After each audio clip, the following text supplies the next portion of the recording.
Hello students आज हम company law में पार्षद सीमा नियम की विषय सामग्री के विषय में अध्ययन करेंगे कि पार्षद सीमा नियम में क्या क्या विषय सामग्री है, क्या कंटेंट्स है। जैसे कि आप जानते हैं कि कंपनी का जब हम कंपनी निर्गमित करते हैं या कंपनी बनाते हैं तो दो जो हैं एक्ट मतलब कहा जाए चार्ट, उसमें तो सबसे पहले पार्षद सीमा नियम और दूसरा पार्षद अंतर नियम, ये दो मेन नियम हैं। इन्हें हमें इन विवरण पत्रों को बनाना अति आवश्यक है, जिसमें से इससे पूर्व हम पार्षद सीमा नियम के विषय में अध्ययन कर चुके हैं। पार्षद अंतर नियम के बारे में बात कर रहे हैं। तो पार्षद सीमा नियम जो अंतर नियम जो है कंपनी का आंतरिक अधिनियम है। ये दूसरा मुख्य प्रलेख होता है जिसमें कंपनी में की जो कार्य भूमिका है या कंपनी में किस तरीके से कार्य करना है उस चीज़ का मतलब वर्णन होता है।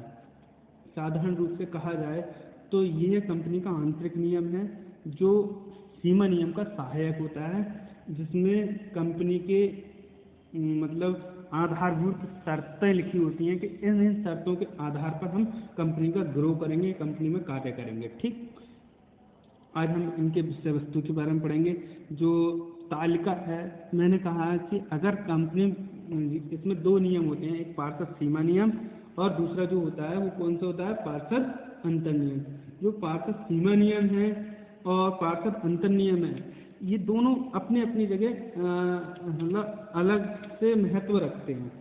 पार्षद सीमा नियम जो है मेमोरेंडम एसोसिएशन, पार्षद सीमा नियम जो होता है क्या होता है, मेमोरेंडम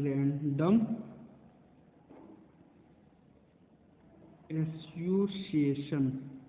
मेमोरेंडम एसोसिएशन जो होता है पार्षद सीमा नियम, ये कंपनी को बनाना अति आवश्यक है। इसके अभाव में कोई कंपनी अपना जो है विस्तार या कहा जाए निर्माण नहीं हो सकती किसी कंपनी, मगर तो इसके अभाव में कोई कंपनी बनाई जा सकती है। क्योंकि कंपनी के जो नियम हैं, कंपनी एक्ट है, उसने कहा है कि अगर कोई व्यक्ति अपनी कंपनी बना रहा है और उसने पार्षद सीमा नियम बना लिया और अंतर नियम नहीं बनाया, तो अंतर नियम नहीं बनाया तो एक तालिका एफ होती है, उससे फॉलो कर लिया जाएगा तो वो कंपनी क्या होगी, सीमित दायित्व वाली कंपनी होती है, वो उसमें लागू हो सकती है। क्या क्या विषय वस्तु हैं इस सारणी में वो देखेंगे।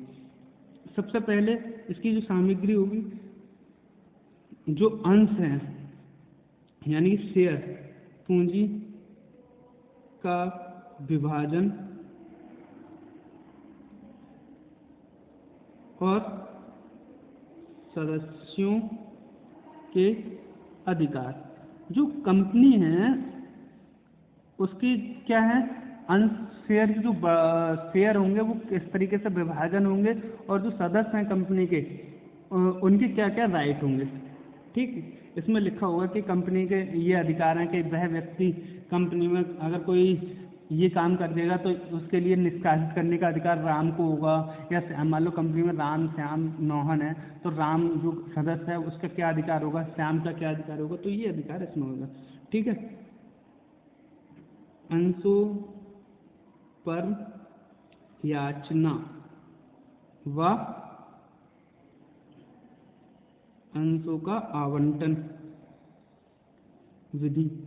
मतलब कहने का क्या है, जो शेयर इशू होंगे उन पर हम याचिकाएं करेंगे कि मतलब तरीके से उनसे डिमांड करना, किस तरीके से डिमांड होगी, और शेयर अलॉटमेंट किस तरीके से होंगे। कि एक व्यक्ति ने मान लो 10 रुपये का शेयर है, एक शेयर की वैल्यू कितनी है, 10 रुपीज़ की है, और वो एक बार में सारे पैसे नहीं देना सकता है, तो उसने मान लो 5 रुपये एप्लीकेशन पे ले लिए, और एप्लीकेशन के बाद अलॉटमेंट पे 2 रुपये ले लिए, और फर्स्ट कॉल पे 2 रुपये ले लिए, सेकंड कॉल पे 3 रुपये ले लिए, 7 हो गए, और 1 रुपये सेकंड कॉल पे 1 रुपये। तो ये किस तरीके से मतलब एक तरीके से 5 रुपये एप्लीकेशन पे ले रहे हैं, अलॉटमेंट करते समय 2 रुपये ले रहे हैं, या कॉल पे 2 रुपये लेने हैं, और सेकंड कॉल पे 1 रुपये लेना है। ये सारी जो विधि है वो क्या पाएगी, इसमें आएगी। थर्ड है हमारा अंश प्रमाण पत्र निर्गमन विधि।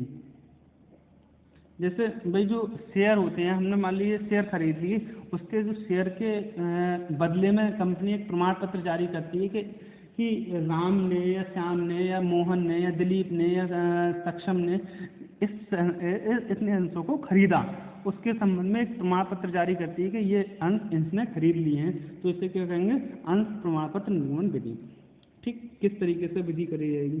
उसके बाद अंशों का हरण, अंशों के हरण व पुनर्निर्गमन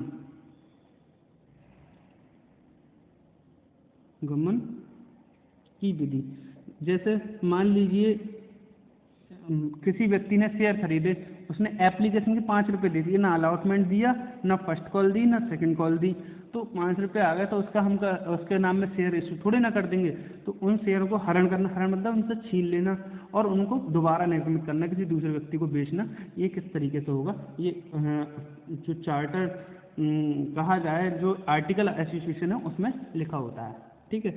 फिर हमारा अंशों का हस्तांतरण। मान लीजिए एक व्यक्ति ने सारे अंश खरीद लिए, मतलब अंश के सारे पैसे दे दिए, अब उसे पैसों की जरूरत है, तो वो क्या करेगा, मान लो राम ने खरीदे हैं हमारे अंश और वो श्याम को, उसे पैसों की जरूरत है तो वो श्याम को बेचना चाह रहा है, तो उसकी किस तरीके की प्रोसेस होगी। ये चार्टर्ड मतलब कहा जाए जो कंटेंट है आर्टिकल एसोसिएशन में अंकित होता है। 6 आ जाता है हमारा, 2 याचनाओं के मध्य कितना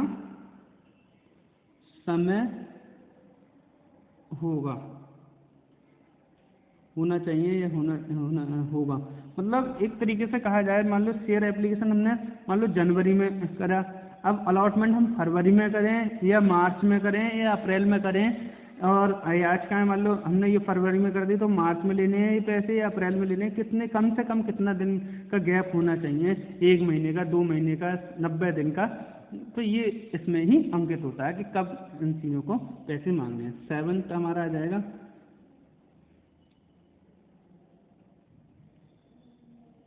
अंश पूंजी के पुनर्गठन। मान लीजिए हमारे पास ऑथराइज्ड इशू कैपिटल है, हम जो कैपिटल है, हमारे पास कितने शेयर हैं, इकाई, दहाई, सैकड़ा, हजार, 10,000, लाख, 10 लाख, हमारे पास 10 लाख शेयर हैं, यानी ऑथराइज्ड कैपिटल हमारे पास कितने की है, 10 लाख शेयर में बटी हुई है। हमने पहली बार में कितने शेयर इशू करे हैं, 1 लाख शेयर इशू करें हैं। अब हमें पैसों की दोबारा जरूरत हो रही है, तो हमने 10 लाख शेयर, हम 1 लाख और इशू कर सकते हैं। तो वो किस तरीके से इशू कर सकते हैं, कब इशू करेंगे, ये सारी चीज़ें पुनः तो इस चीज़ को देखना इसमें आ जाता है पुनर्गठन विधि में। उसके बाद आ जाता है 8 न्यूनतम अविदान। मतलब हम जब शेयर इशू कर रहे हैं तो मिनिमम कितने रुपए हम जब ले लेंगे, सब्सक्रिप्शन ले लेंगे, तब हम शेयर इशू करेंगे, उस चीज़ को न्यूनतम अविदान कहते हैं।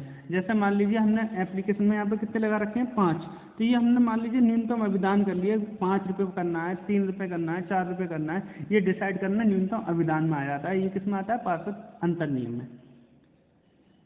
9 अभिगोपन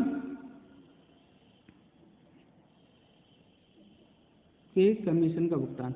मान लीजिए हम किसी तरीके से कमीशन से शेयर बेचवा रहे हैं या कुछ और काम कर रहे हैं, तो उनके लिए किस तरीके से भुगतान करेंगे, शेयर के रूप में करेंगे या कितने % करेंगे, इसका भी लेखा किस में होता है, अंतर नियम में होता है। नंबर 10 आ जाता है ऋण संबंधी नियम। मान लीजिए हम ये तो शेयर कर रहे हैं और हमें मतलब उधार लेना है, तो उधार लेना हम बैंक से लोन लेंगे या फिर डिवेंचर इशू करेंगे, सही है। तो ये डिवेंचर, ऋण पत्र, ऐसे क्या कहते हैं, ऋण पत्र इशू करना, या कहा जाए बैंक से लोन लेंगे, तो ये चीज़ें इसमें आ जाएंगी। ठीक। उसके बाद आ जाता है हमारा 11 लाभांश की घोषणा। भाई हम कितना लाभांश प्राप्त, मतलब हम अगर हमने एक तरीके से लाभ कमा लिया तो हम लाभांश की घोषणा किस तरीके से करेंगे और उनका भुगतान किस तरीके से करेंगे। तो ये सारी चीज़ें किस में आ जाएंगी, अंतर नियम में ही आती। भुगतान विधि, भुगतान विधि। ठीक, लाभांश का भुगतान किस तरीके से करेंगे। उसके बाद हमारा कहा जाए तो अंकेक्षण किस तरीके से कराएंगे। अंकेक्षण मतलब ऑडिटर नियुक्त करेंगे, यानी कि सीए नियुक्त करेंगे, तो उसका वेतन क्या होगा, वह वेतन, या फिर हम ऐसे ही किसी से ऑडिटिंग करा लेंगे। ठीक।